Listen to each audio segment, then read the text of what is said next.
produce the swan, and she is the exact replica of a female newt swan.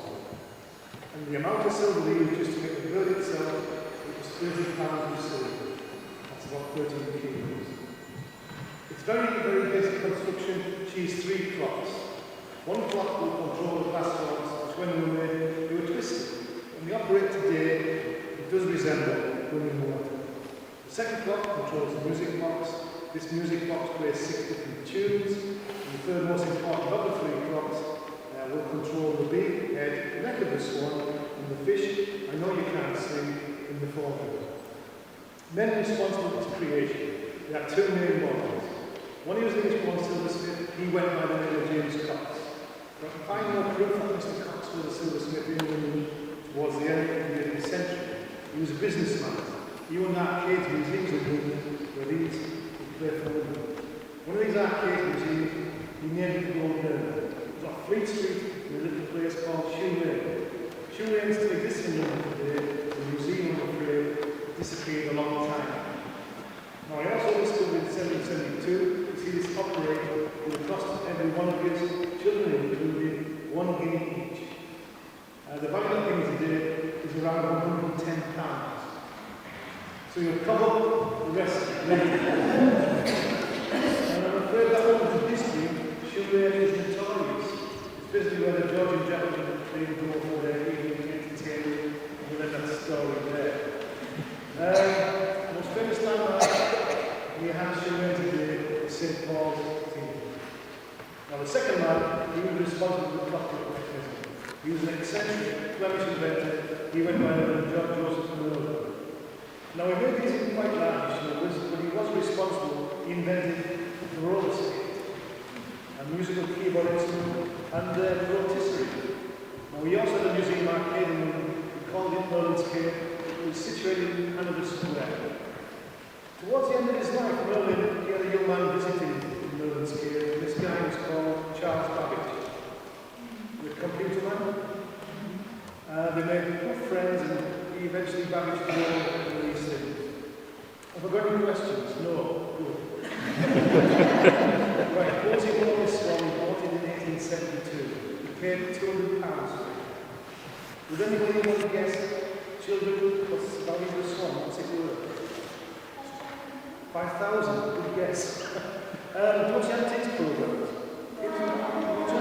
A lady called Anita Manning. She's graduating. I asked Anita, what's the value of the swan? She said, it's worth a few bob. A bob is 5 pence, please. But she didn't tell me later on the day that it was priceless. It's not unique. There's another automaton that still exists in the world today that was made by the same men. It's of a peacock. It stands 10 feet tall, very gilt bronze. These housed the Hermitage Museum in Petersburg, Russia. Now the peacock was bought in 1769 for £1,600. It was purchased by Prince Potemkin. He bought it for his mistress, his Japanese Empress, Catherine the Great. It's played once a year over the shows, what we call the White Night. It's our 20th of June. So go to your computers at home, go to the YouTube, Silver Swan Bowes Museum, you see this work time and time again, and the peacock over and over again. A tiny birds program, peacock impressive 57 seconds, swan unimpressive 34. But zoom into both birds, they're identical. You might see the fish, you might not see the fish. It's in the funny mood.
performed tens of thousands of times, seen by millions of people.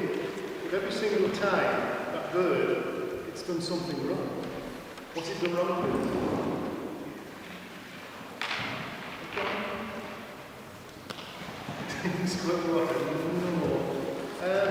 All swans are vegetarians. They don't eat fish. They wouldn't go fishing or eat fish.